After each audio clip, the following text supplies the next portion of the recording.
السلام علیکم ورحمۃ اللہ وبرکاتہ. الحمد للہ رب العالمین والعاقبۃ للمتقین والصلاۃ والسلام علی رسولہ الکریم. محترم حضرات، ہم آپ سے لگاتار درس حدیث کر رہے ہیں اور آج اس کا درس نمبر 381 ہے. بسم اللہ الرحمن الرحیم. عن ابي هريره رضي الله تعالى عنه عن النبي صلى الله عليه وسلم قال: سبعة يظلهم الله في ظله يوم لا ظل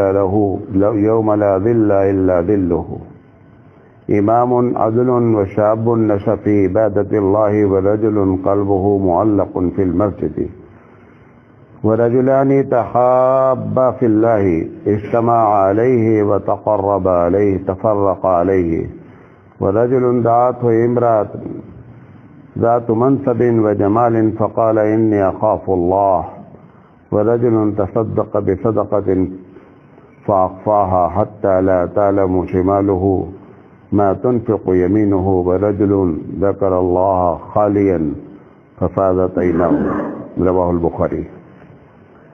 یہ بخاری کی روایت ہے.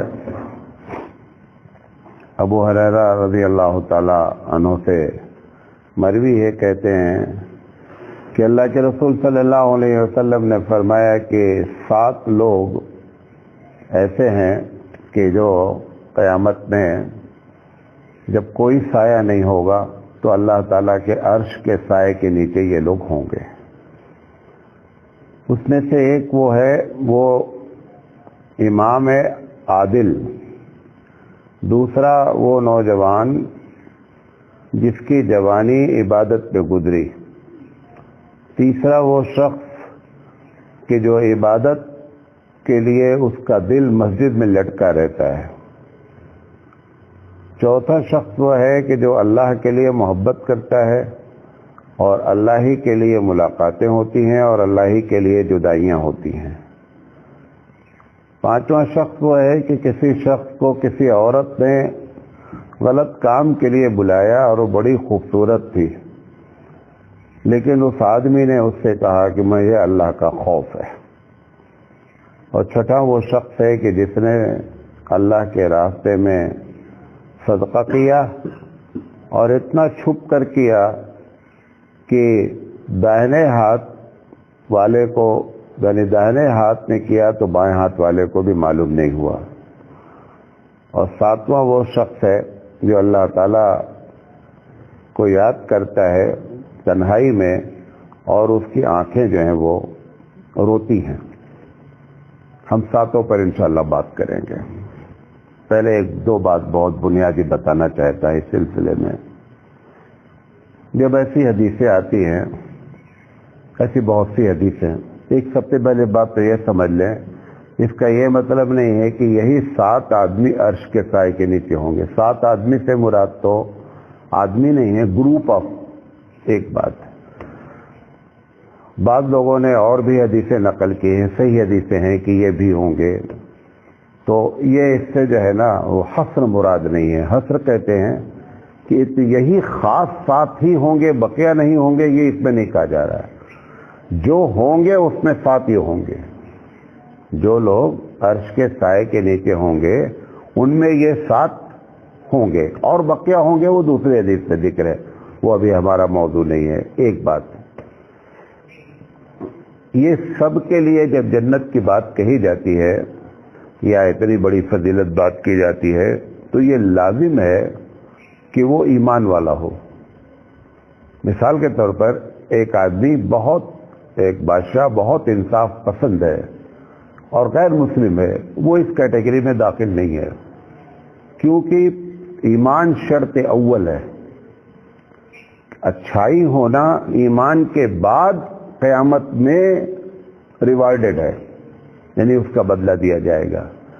کوئی بھی اچھائی قیامت میں بغیر ایمان کے جو ہے نا اس کی کوئی حیثیت نہیں ٹھہرتی ہے. اس کی نیکیاں ایسے شخص کی اس دنیا میں کیا کر دی جاتی ہیں، اس کا بدلہ دے دیا جاتا ہے. آخرت کے لیے ایمان شرط اول ہے. یہ دوسری بات بتانا چاہتا ہوں. تیسری چیز، جب ایسی باتیں حدیث میں آتی ہیں، بہت سی باتیں ایسی حدیث میں ہیں، جیسے یہاں پر ہے، جیسے کہا جاتا ہے کہ آیت الکرسی آپ اگر ہر نماز کے بعد پڑھیں گے تو آپ کے اور جنت کے درمیان میں سوائے موت کے کوئی چیز حائل نہیں ہے۔ اب ایک آدمی نے اس کو پکڑ لیا کہ نماز پڑھتا ہے اور آیت الکرسی پڑھتا ہے، بقیہ ساری شرارتیں کرتا ہے، تو جنت میں چلا جائے گا؟ یہ مطلب کبھی نہیں ہوتا ہے۔ یہ سب باتیں ایسی ہیں کہ یہ ہماری ذمہ داری ہوتی ہے، ہم جیسے لوگوں، تقریر کرنے والوں کی، ہم جیسے لوگ جو مدارس پہ پڑھاتے ہیں ان کی، ہم جیسے لوگ جو اپنا قلم اٹھا کر کے لکھتے ہیں، کہ پبلک کو اس قسم سے کنفیوز نہیں کیا جائے، اس کی پوری تشریح کی جائے۔ جنت جانے کے لیے جو بنیادی اصول ہیں وہ جب تک پورے نہیں ہوتے ہیں تب تک کوئی آدمی ڈائریکٹ جنت میں نہیں جاتا ہے۔ چاہے کوئی ایک ٹکڑے کو پکڑ کر کے وہ سمجھے کہ میں جنت کی کنجی پا گیا ہوں اور ہر حال میں جنت کھول لیں گے، ایسا نہیں ہوتا ہے۔ یہ کسی خاص چیز کی فضیلت کو بیان کرنے کا ایک طریقہ ہوتا ہے۔ جیسے میں ایک سمجھانے کے لیے بول رہا ہوں، جیسے کسی چیز کو تولنے کے لیے ایک باٹ ہوتا ہے، باٹ سمجھتے ہیں؟ جیسے آدھا کلو، 1 کلو، 100 گرام، اس کو باٹ کہتے ہیں۔ وہ چیز کو تولنے کا ایک طریقہ ہے، وہ باٹ ہے۔ ایسے ہی نیکیوں کی فضیلت بیان کرنے کا ایک طریقہ ہوتا ہے۔ کیسے بتایا جائے آپ کو کہ اس نیکی کی فضیلت کیا ہے؟ بھئی ایسا تو کہہ نہیں سکتے کہ یہ نیکی کرو گے تو 100 گرام تم کو ملے گا، یہ نیکی کرو گے تو تم کو 500 روپیہ ملے گا۔ تو نیکی کو بیان کرنے کا ایک طریقہ ہوتا ہے۔ وہ طریقہ کیا ہے؟ وہ ایک طریقوں میں سے یہ ایک طریقہ ہے کہ کوئی ایک خوشخبری، کوئی ایک بات بیان کر دی جاتی ہے، لیکن وہی چیز جنت لے جانے کے لیے کافی ہے، ایسا نہیں ہوتا ہے۔ ورنہ سب سے پہلی حدیث، یعنی جو لوگوں کے دماغوں میں غلط کنفیوز بیٹھتی ہے کہ جس نے لا الہ الا اللہ کہا وہ جنت میں جائے گا۔ سوال یہ ہے اگر لا الہ الا اللہ کہنا سے جنت میں لے جائے گا تو بقیہ نماز پڑھنے کیوں آئے ہو؟ روزہ کیوں رکھتے ہو؟ کسی کو گالی کیوں نہیں دیتے ہو؟ سب چھوڑ دو، ایک کام کرو، کیا؟ لا الہ الا اللہ پڑھو۔ لا الہ الا اللہ جنت میں لے جائے گا، لیکن اس کا یہ مطلب نہیں کہ صرف لا الہ الا اللہ پڑھنے والا جنت میں چلا جائے گا، چاہے بقیہ سب کچھ شرارت کر رہا ہے، لوگوں کا حق مارا ہے، جھوٹ بول رہا ہے، لیکن صاحب وہ جنت میں چلا جائے گا۔ ایسی حدیثیں، ایسی باتیں لوگوں کو کنفیوز کرتی ہیں، اور ہماری ذمہ داری ہوتی ہے کہ ہم ایسی باتوں کو بتائیں۔ یہ لمبا ٹاپک ہے، تو اسی طرح کی یہ بھی ایک حدیث ہے کہ 7 لوگ عرش الہی کے نیچے ہوں گے، لیکن اس کا یہ مطلب نہیں ہے، ایک پہلا مطلب کہ یہی 7 لوگ ہوں گے، یہ مطلب نہیں ہے۔ جو لوگ ہوں گے عرش الہی کے نیچے ان میں سے یہ 7 ہوں گے، نمبر 1۔ نمبر 2، یہی مثلا ایک بہت سے بادشاہ ایسے گزرے ہیں جو غیر مسلم بھی ہیں یا مسلمان بھی ہیں کہ جو زبردست قسم کا انصاف کرتے تھے، جس کا ذکر ہے یہاں پر۔ امام، پہلا جو ذکر ہے کہ امام عدل، کہ وہ بادشاہ، وہ حاکم، وہ قانون ساز اسمبلیاں جو انصاف کرتی ہیں، وہ جنت، وہ عرش کے سائے کے نیچے ہوں گے۔ بہت سے ایسے بادشاہ ہیں، مسلمان بھی ہیں، غیر مسلم بھی ہیں۔ تو غیر مسلم تو اس لیے نکل گیا کہ وہ ایمان شرط ہے۔ اب بچا مسلمان، بہت عدل کرنے والا ہے اور بڑا ڈرنکر ہے۔ ایسے بھی ہمارے پاس تاریخ میں مستند تاریخوں سے ہیں کہ بہت اچھا انصاف کرتے ہیں، روزہ نماز نہیں کرتے اور شراب پیتے ہیں، بادشاہ ایسے ہیں۔ تو یہ مطلب اس کا نہیں ہے، مطلب یہ ہے کہ فرائض کی ادائیگی کرتا ہو، نمبر 1، حرام سے اپنے آپ کو بچاتا ہو، نمبر 2، لوگوں کے حقوق نہیں مارتا ہو۔ یہ 3 بنیادی صفت جب کسی ایمان والے کے اندر ہوتی ہے تو وہ جنت پہ جاتا ہے۔ اب سوال یہ ہے کہ جب اس کی وجہ سے جنت میں جائے گا تو اس کا کیا فائدہ ہوا؟ کوئی بھی آدمی کے اندر، بات نہیں سمجھ رہے، کسی بھی آدمی کے اندر اگر فرائض کی کوتاہی نہیں ہے، حرام کا ارتکاب نہیں ہے، لوگوں کے حق نہیں مارتا ہے، تو یہ شخص کیا ہے؟ جنت میں جائے گا۔ اب جتنی فضیلتیں بیان کی گئیں، وہ آیت الکرسی لے جائے گی جنت میں، وہ لا الہ الا اللہ جنت میں لے جائے گا، کیا کہتے ہیں پڑوسی کو کھلانے والا، ایک ہزاروں حدیث ہیں۔ اس کا مطلب یہ ہے کہ وہ آپ کی جنت کی تو وہ تیاری 3 کی ہو گئی، یہ بنیادی صفت بنے گی ان 3 کے علاوہ کہ اس کی فضیلت اس کو حاصل ہوگی کہ یہ بندہ جو ہے جو امام عادل ہے اور وہ 3 کام کرتا رہا، اگر امام عادل ہے تو پروردگار عالم کے ساتھ یہ وی آئی پی ٹریٹمنٹ کیا جائے گا جنت میں۔ بات سمجھے؟ جیسے 33% لینے کے بعد SSLC میں بچہ 11ویں کی کلاس میں بیٹھنے کا حق رکھتا ہے، کلاس ہے، لیکن پہلی 10 سیٹ پر وہ بیٹھانا جائے گا جس کے نمبر 80 سے اوپر ہوں گے۔ اگر وہ 80 نہیں بھی لیا ہے، 33 لے تو بھی کلاس میں داخل ہو جائے گا، لیکن کلاس میں داخل ہونے کے بعد وی آئی پی ٹریٹمنٹ اس کے ساتھ ہوگا جو 80% لیا ہوگا۔ ایسے ہی یہ سارے معاملات ہیں۔ کوئی ایک چیز، آخری بات کہہ کر پھر اصل بات، کوئی ایک چیز بندے کو جنت میں نہیں لے جاتی، نوٹ کر لیں، جب تک کہ جنت کے جو اصول ہیں اس اصول کو پورا نہ کر لیا جائے، ورنہ پھر صرف ایک حدیث کافی ہے کہ من قال لا الہ الا اللہ دخل الجنہ، کہ جس نے لا الہ الا اللہ کا جنت پہ جائے گا۔ ایک معنی یہ ہوتا ہے۔ دوسرا کیا ہوتا ہے کہ ڈائریکٹ جنت میں جانا الگ ہوتا ہے اور انڈائریکٹ جنت میں جانا الگ ہوتا ہے۔ جنت کے 2 راستے ہیں، ایک راستہ ڈائریکٹ جنت میں جانے والا ہے، ایک راستہ وایا جہنم جنت جاتا ہے۔ وایا جہنم جنت پہ جانے والے کے لیے تو کوئی بھی آدمی ایمان لایا ہے سچے دل سے، یعنی زبان سے بولا بھی ہے اور دل سے مانا بھی ہے، تو یہ ایک نہ ایک دن جنت سے ضرور جائے گا، وایا جہنم ہو کر کے جائے گا۔ وایا جہنم میں جنت پہ جانا کوئی بڑا کمال مومن کے لیے نہیں ہے، کمال تو یہ ہے کہ ڈائریکٹ جنت پہ جائے۔ لہذا بنیادی باتوں کے ساتھ جب کوئی ایک چیز فضیلت کی بیان کی جاتی ہے تو وہ پہلی بات، وہ فضیلت کو بیان کرنے کا ایک طریقہ ہے، نمبر 1۔ نمبر 2، وہ وی آئی پی قسم کے لوگوں کا ٹریٹمنٹ ہے، لیکن یہ مطلب قطعی نہیں ہوتا ہے کہ وہی ایک صفت اختیار کر لینے سے کوئی بندہ جو ہے وہ جنت میں چلا جائے گا ڈائریکٹ، ایسا نہیں ہے، بلکہ اسلام کی ساری باتوں پر عمل کرنا لازم ہے۔ نمبر 1، یہ جو 7 آدمیوں کا ذکر کیا، یہ یقینی بات ہے کہ بڑی فضیلت کی بات ہے، تو اس میں سے جو پہلی بات بتائی گئی کہ امام عدل، کہ وہ بندہ جو عدل پسند ہے۔ اب اس میں بہت سے لوگوں نے بہت سے لوگوں کو شمار کیا، جو بھی انصاف کرے، لیکن صحیح بات یہ ہے کہ اس میں خاص وہ پرٹیکولر شخص ہے کہ جو حاکم ہو، اور حاکم ہونے کے ساتھ ساتھ وہ کیا کرے، وہ انصاف سے کام لے۔ اب بندہ قرآن مجید نے دو آیتوں کو بہت واضح انداز میں بیان کیا کہ آدمی انصاف سے ڈگمگاتا کب ہے، انصاف میں رکاوٹ کیا چیزیں بنتی ہیں۔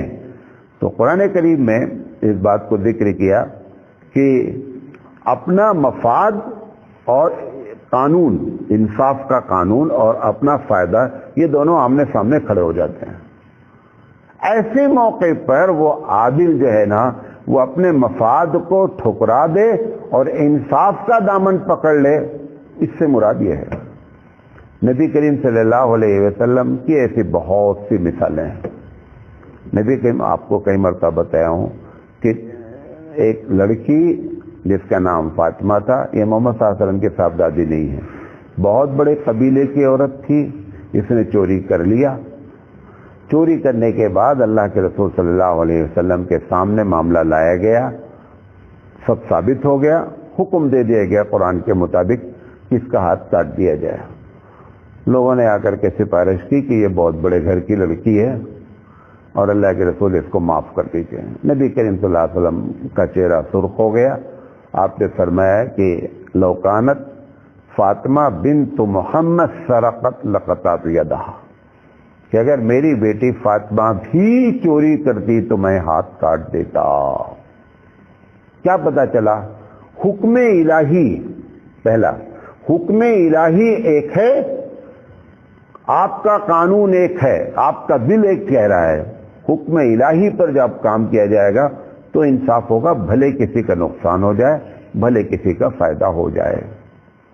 یہ بنیادی چیز جو رکاوٹ بنتی ہے وہ اونچ نیچ، ذات برادری، امیر غریب، رنگ و نسل، ان بنیادوں پر دنیا والے فیصلہ کرتے رہتے ہیں۔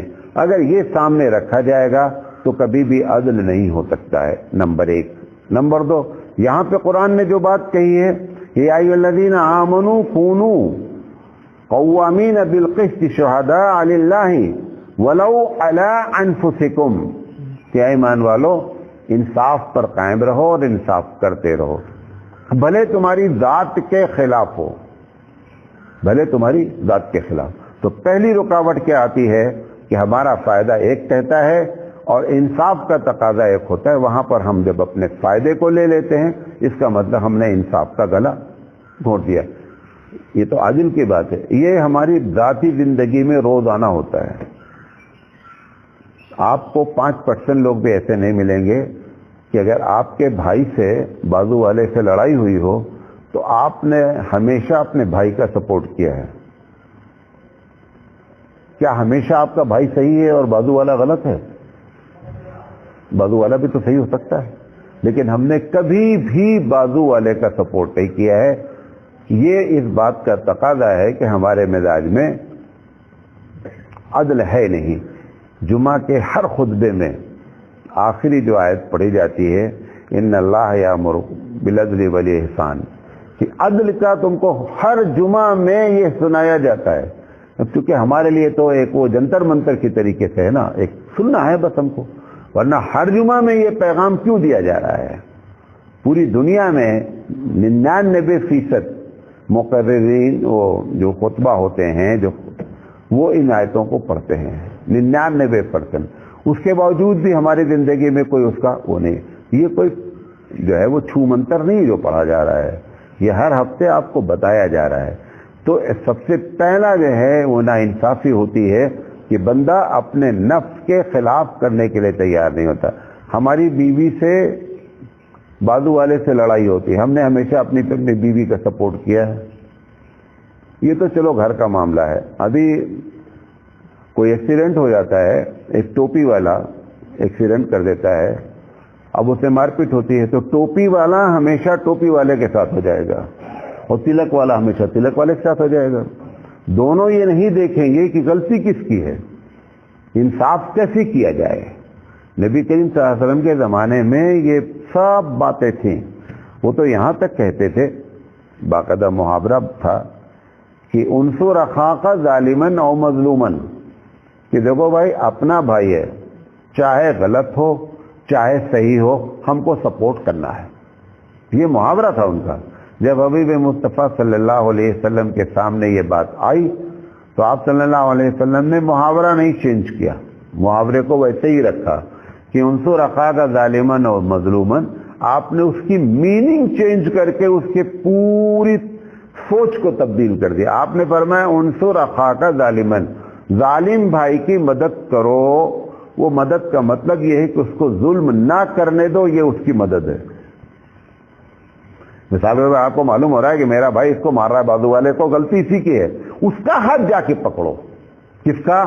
اپنے بھائی کا ہاتھ جا کر۔ تم نے کیا کیا کہ بھائی جس کو مار رہا تھا اسی کو تم بھی مارنے لگے، تو یہ تو جہالت کا نعرہ ہو گیا کہ انصر اخاک ظالمن او مظلومن، اپنے بھائی کی مدد کرو چاہے ظالم ہو چاہے مظلوم ہو۔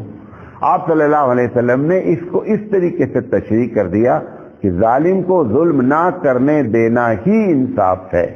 تو امام العدل میں سب سے پہلی چیز رکاوٹ ہوتی ہے کہ جب بندے کا مفاد اور انصاف سامنے آ جاتا ہے، وہاں پر معلوم ہو جاتا ہے کہ بندہ کتنا بڑا عادل ہے۔